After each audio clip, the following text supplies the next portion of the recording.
Com Maíra Tangerino, mentes únicas em conversas plurais.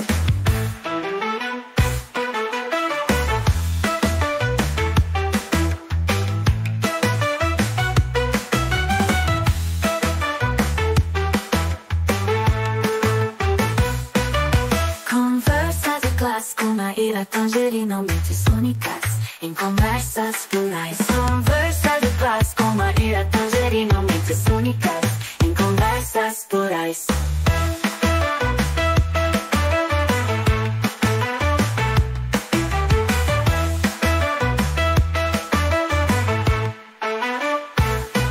Conversa de classe com Maíra Tangerino, mentes únicas em conversas plurais, com conversas plurais.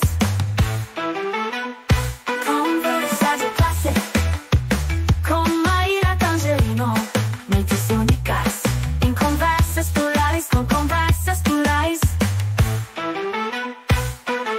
Conversa de classe com Maíra Tangerino, mentes únicas em conversas plurais. Conversa de classe com Maíra Tangerino, mentes únicas em conversas plurais.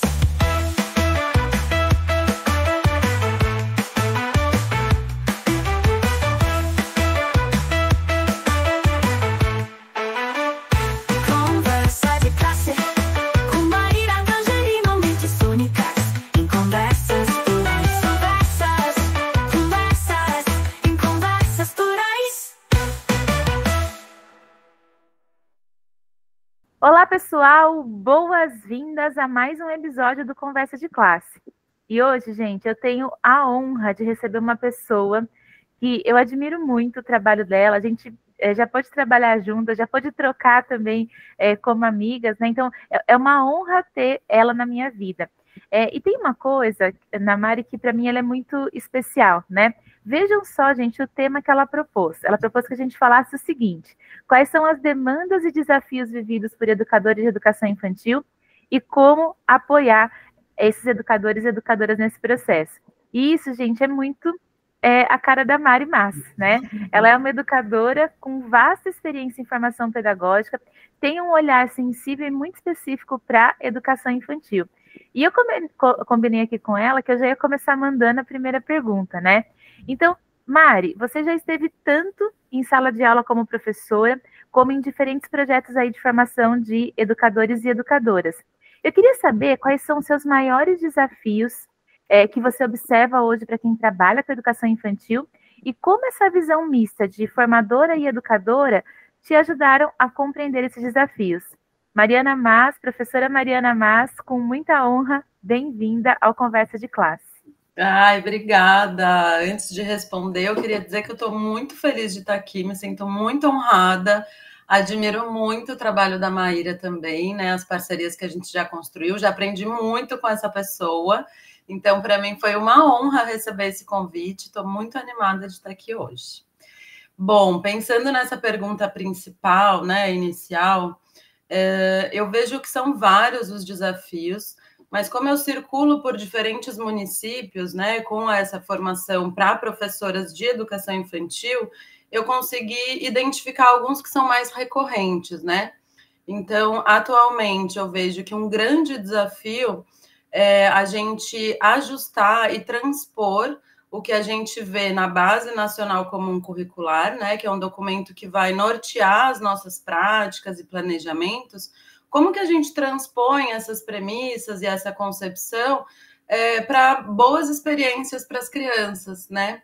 Então, lá na base não está discriminado ou especificado como fazer esse exercício. Então, eu vejo que para muitas professoras ainda é um grande desafio, né? Eu acho que é algo que permeia tanto o trabalho na rede pública quanto na rede privada.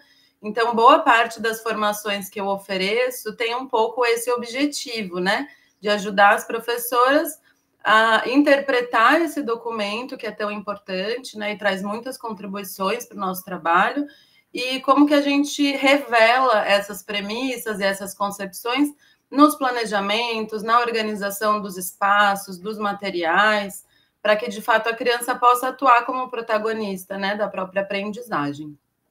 E um segundo grande desafio que eu observo também, a gente tem discutido muito na educação infantil, sobretudo na educação infantil, sobre o olhar individual que a gente precisa ter para as crianças, né? Entendendo que são seres únicos, que têm desafios e habilidades específicas, né, que vão partir das experiências que eles já viveram, tanto no contexto escolar quanto no contexto familiar, enfim. Então, do ponto de vista do discurso e da reflexão, isso está muito claro, né, para a maioria dos educadores. Mas eu vejo que a condição ou a realidade da escola pública, especialmente, torna esse trabalho muito desafiador, porque a gente tem turmas muito numerosas, muitas vezes sem apoio de um outro profissional. Então, como é que a gente faz para, de fato, ter esse olhar individual e propor experiências que vão estar alinhadas com esses saberes, né, que são únicos de cada criança? Então, eu vejo que é um desafio grande. A gente não tem receitas prontas ou soluções mágicas, infelizmente, para lidar com esse desafio, mas a gente consegue juntas, né, quando a gente está com o grupo de educadores, pensar em estratégias que nos aproximam desse olhar mais individualizado, mais sensível, de maneira que a gente possa, de fato, oferecer uma escuta ativa e pensar os nossos planejamentos e experiências a partir do que as crianças vão trazendo para a gente, como interesse, como ponto de investigação. Então, eu vejo que é um desafio latente, sobretudo na rede pública, mas ele também aparece nas redes particulares. E Mari, eu sempre conto, né, para as pessoas que vêm aqui no programa que o nosso público é de docentes, né, a grande maioria, mas também nós temos muitos graduandos e graduandas que ainda vão ocupar esse lugar no mercado de trabalho.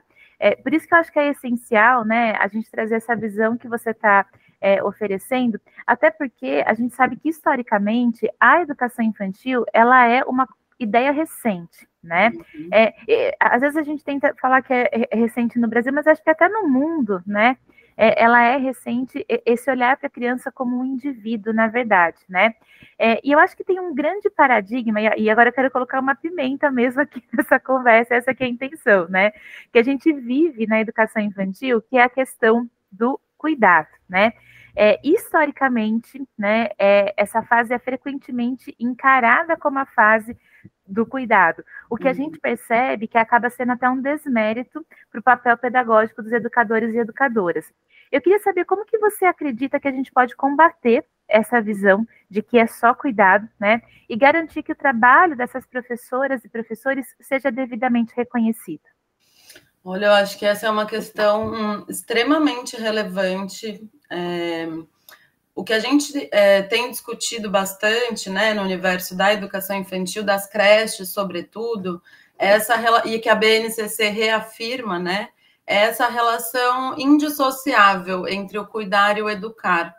Então, ainda há essa confusão, tanto no corpo docente, quanto no senso comum, ou, né, um olhar das famílias sobre isso. Mas é importante reafirmar, né, que quando a gente está educando, a gente está cuidando, quando a gente está cuidando, a gente está educando, e com crianças tão pequenas, esses dois processos, eles acontecem de maneira simultânea e eles não são fragmentados, né? Eles se completam e permeiam todo o trabalho que precisa ser oferecido, né? Pensando nas experiências e nas mediações das professoras. Eu acredito muito que conversar sobre isso, comunicar e orientar as famílias nesse processo, eu acho que é um passo importante, porque eles não têm esse olhar, né? Talvez por olhar para a própria infância, como é que foi a educação deles, né? Na educação infantil. Então, eu acho que eles projetam também um pouco dessa experiência pessoal na relação com os filhos. Então, eu acho que precisa ser parte do trabalho do educador ou da gestão da escola, usar os momentos de encontro com as famílias para orientar, para conversar sobre isso, às vezes trazer um exemplo prático, né? Seja a partir de um vídeo ou de uma fotografia, que expressem a importância dessa relação entre o cuidar e o educar, e que precisa permear todo o trabalho, né? Acredito também que as políticas públicas, nesse sentido, podem colaborar, né? Então, estudos, discussões entre municípios, né, ou redes públicas. Então, eu acho que precisa ser uma força-tarefa mesmo, cada um de um lado, reafirmando e informando mesmo qual que é esse olhar profissional que a gente tem, e que esse olhar profissional inclui também os cuidados com as crianças, né? E Mari, tem uma coisa que eu já ouvi muita informação, né? E eu gosto de repetir isso também, e acho que seria legal a gente trazer aqui para o pessoal que acompanha a gente. Gente, você que é educador de educação infantil, você está fazendo história. Porque é a primeira vez, né, se a gente for pensar na história toda do Brasil, que a gente tem isso reconhecido como profissão, esse lugar reconhecido como você sendo especialista aí dessa faixa, dessa fase, né? E até a gente dizer que não tem especialista só lá nos anos finais ou no ensino médio, né? Quem está na educação infantil, nós, né? Porque meu chão, né, foi a educação infantil, embora eu não estou lá agora diretamente, mas eu comecei lá, né? Quem é educadora da educação infantil está fazendo história, né, no Brasil. E Mari, você tem esse olhar de diferentes contextos, né? Você atuou desde a rede municipal até em outras parcerias, como, por exemplo, Nova Escola, a Moderna, enfim, né? Se a gente for citar aqui, gente, o currículo da Mari, acho que a gente ficava mais meia hora de programa, né? Eu queria saber como que esses contextos distintos se refletem nas práticas e nas dificuldades das professoras. E se há pontos comuns, né, ou desafios específicos que surgem aí nesses cenários que a gente pode fazer esse ponto de encontro aí para compartilhar essas práticas. Então, Ma, eu percebo alguns desafios que permeiam todos os grupos, né? E aí eu vejo que é um olhar para o trabalho enquanto profissionais da educação infantil, sobretudo. Ao mesmo tempo que eu gosto e eu acho importante a gente fazer sempre um exercício de olhar para o processo de formação das professoras, construindo uma relação com o trabalho com as crianças. Então, se lá no trabalho com as crianças a gente fala o quanto é importante a gente conhecer as características do grupo, os interesses, as necessidades, eu vejo que no trabalho de formação isso também é importante, né? Então, apesar da gente encontrar desafios comuns, né, em vários grupos, eu percebo que cada grupo de professoras, né, de cada município, independente do contexto onde elas estão, elas vão revelando para a gente, no início dos encontros formativos, algumas demandas específicas, né, conhecimentos que elas já têm construído, que geralmente derivam da experiência enquanto rede, enquanto grupo. Então, qual que foi a história da educação naquele município? Quais foram os desafios que elas viveram enquanto grupo? Eu acho que isso vai constituindo um olhar específico mesmo, né? E vai revelando características desse grupo.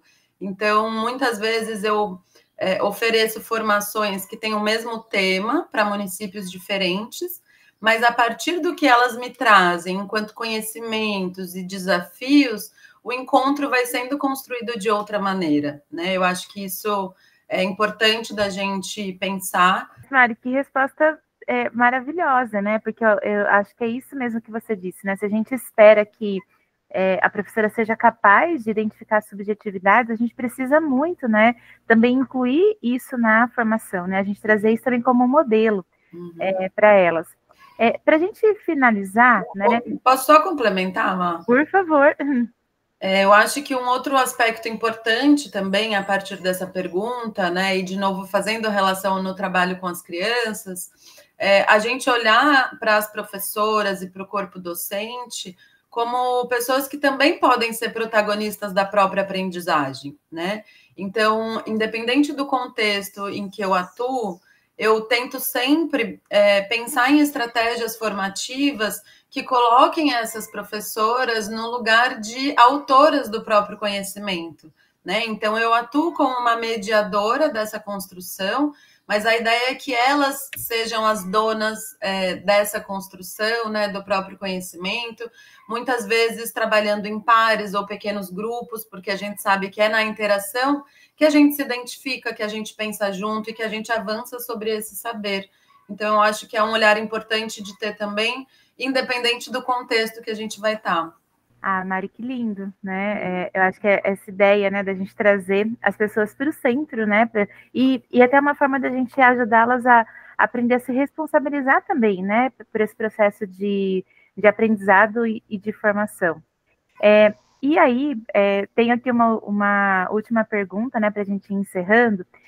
A gente sabe que nessas primeiras fases, né, lá na educação infantil, talvez nos anos iniciais, a família ela acaba ficando mais próxima da escola, por N razões, né? Mas historicamente também a gente tem isso, né? A família é muito próxima aí dessas fases.